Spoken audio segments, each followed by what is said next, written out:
lovely people, welcome to Anthizo Designs. My name is Florence and today I'll be showing you how I make this simple, easy, high-low crop top. If you'd like to see how I achieve this, please keep on watching. Thank you.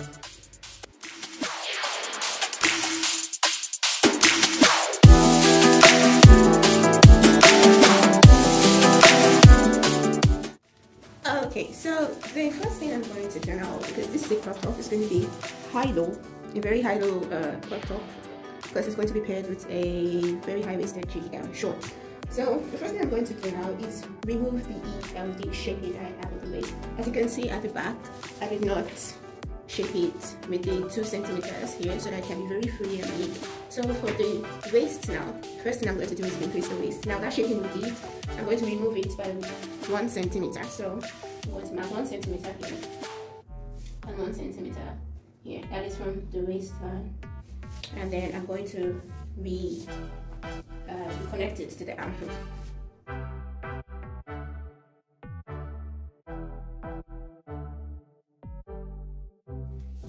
Now the next thing I'm going to do is to reduce my bust dart. Now my bust dart here is about 7.5 centimeters, so I'm going to reduce it by 2 centimeters only on the side seam. You don't make any adjustment from the center front.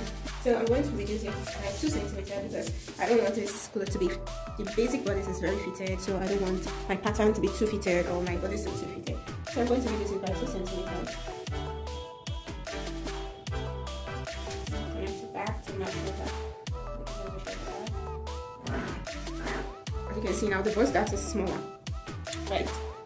Now because I've reduced here by 2 centimeters, I'm also going to remove it from the armhole, from the end of the armhole. So from this end of my shoulder line, I'm going to go in by 2 centimeters so that I can still have the same measurement by the time I'm connecting it to the back.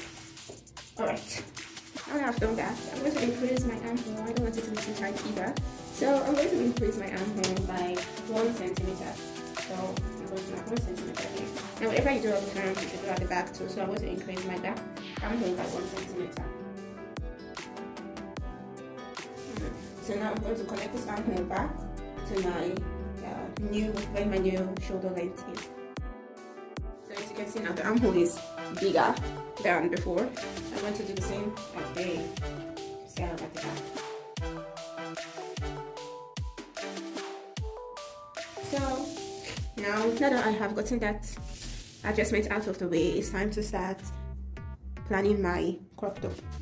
So because it's going to be a high-low crop top, that means the front is going to be higher than the center back. I'm going to increase my waist length. I don't want it to be up to the hip line, so I'm going to increase my waist length. I'm going to add about 12 centimeters here, and then that's too much. I'm going to add 10 centimeters. Yep. And then at the side, I'm going to go down maybe 15 or I'm going to go down 17 centimeters. So on my center front, I marked 10 centimeters from the waistline or the half length. So 10 centimeters. And then on the side, same, I marked 17 centimeters. I'm going to use my curve ruler to connect these 2 points.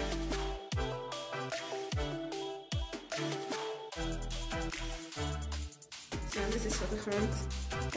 As you can see, from the waistline, I went down 10 centimeters, and then from the side seam, I went down 17 centimeters at the side seam. So this one,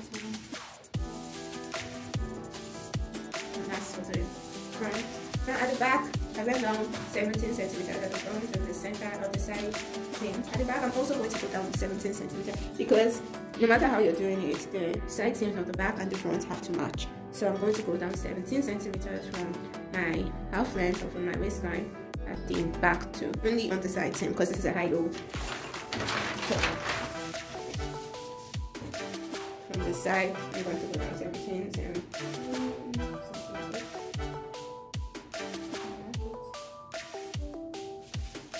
Yeah, back now is going to be longer than 17 centimeters, so I'm going to use about 30 cm. I don't want it to be too low at the back or looking funny. So I'm going to connect from here down to here, from my 17 centimeters down to my 30 cm at the back.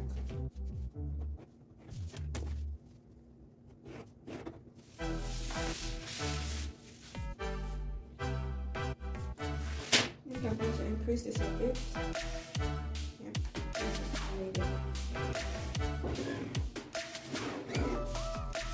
So you can make it higher than you can make it start from the waist length. If you would like, you can make your crop top start from the waist length. If you like, you can make your top start from, a little below. I want it to not be too long at the front, so I'm going to erase this part and knock it this way. Alright, so from here I have about 7 centimeters, which looks better for me.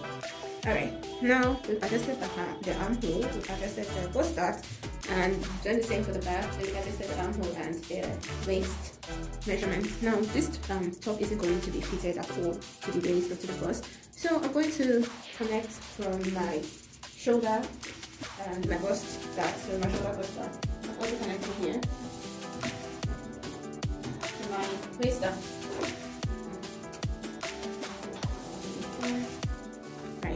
So what I'm going to do now is cut all the way from that is the end of this waist dart. I'm going to cut all the way to the end of the shoulder dart. Now this is transferring this bust dart, as remember I've already added some ease by reducing the bust dart at 2 centimeters. So I'm going to cut all the way to the end of the shoulder dart and then close it up.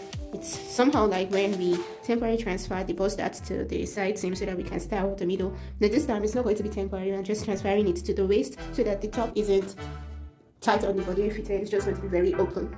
So I'm going to do that right now. I'm going to add my seam allowance because I don't want to waste any paper. So I'm going to add my seam allowance around the front and the back so that I can cut it. Okay, so before we continue, I'm going to do something at the back too. I'm going to get my back dart. Now, remember that when we made our pattern, there is a standard 12.5 centimeter shoulder length. So there's 12.5 centimeter shoulder length here. But at the back, it's not always the same. So I'm going to measure, because I need the back dart to finish off the back for this. So I'm going to measure 12.5. I'm going to check the measurements I have here and differentiate it from my 12.5 centimeters. So here I have 14 centimeters, so that means there is a 1.5 centimeters difference.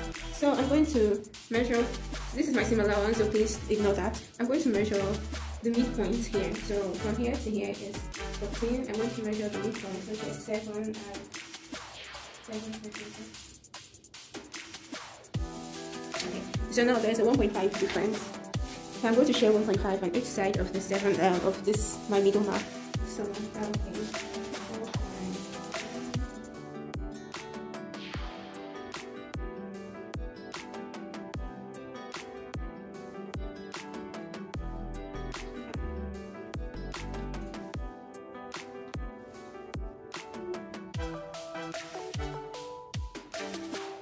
I'm going to now connect from this middle line to this space to the end of my.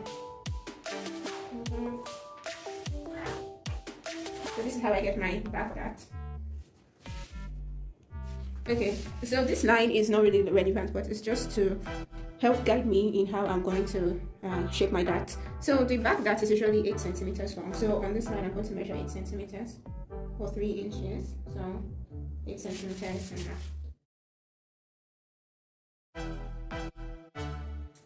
Okay, so now I've put my seam allowance just to waste paper. So I'm going to cut out this pattern now. I'm going to cut it all the way, but I'm going to leave this shoulder length because I still have an adjustment to make on the front and the back, and I haven't shaped my neckline yet. So I'm going to cut it.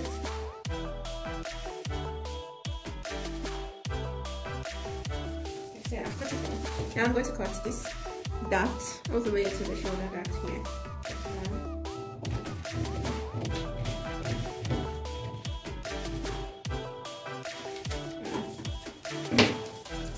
Now, I'm going to close up the dart. Remember, when you're closing the shoulder dart, is always from the center front towards the side. Now, the reason this place isn't matching is because, remember, we made an adjustment to the dart so that the bust didn't get too tight. So I'm just going to close it and push it.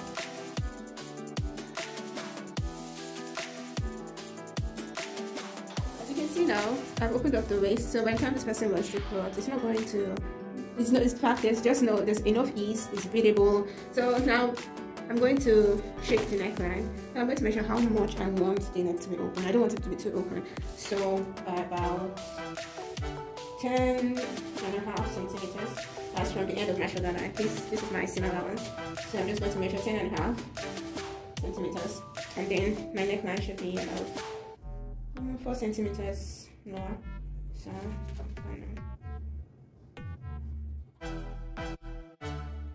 So now I've shaped my neckline for the front. I'm going to add my seam allowance on the shoulder too. So remember, this top side isn't what I need anymore. So this is my center front, and it's going to be on a fold, so I'm going to indicate that. Right. Then move to the back. And now the same thing I did for the front, I'm going to do for the back. So at the back, I'm going to open up my waist that is the middle line. I'm going to cut it all the way to the end of the shoulder. So I'm going to cut from here through to that guideline that I have. So just like the front, I'm going to push from the center back towards the sides.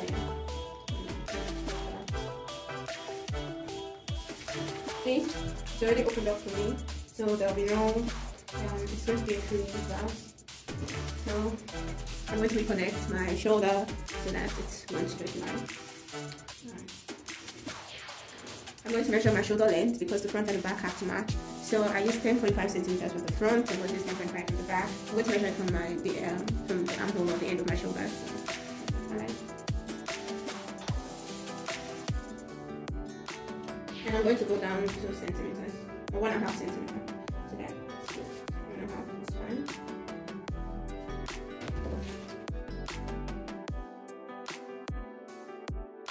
So I'm pretty much done. What I'm going to do is add a piece of paper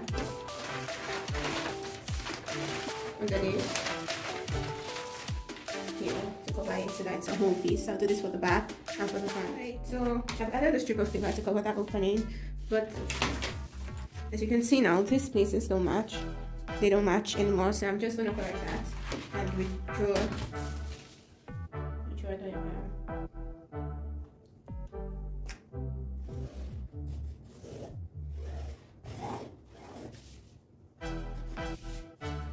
Here's the same thing I'm going to do for the front.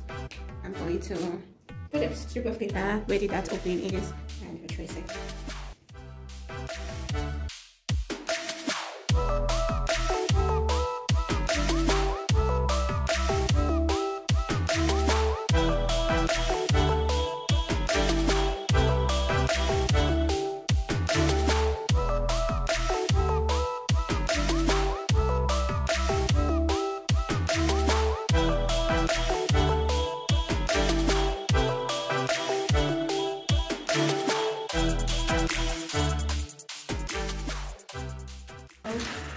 I have my front and my back for this. I think that the center back is also on fold. The center front is on fold. So I'm just going to use this to cut my fabric and I'll show you how it looks.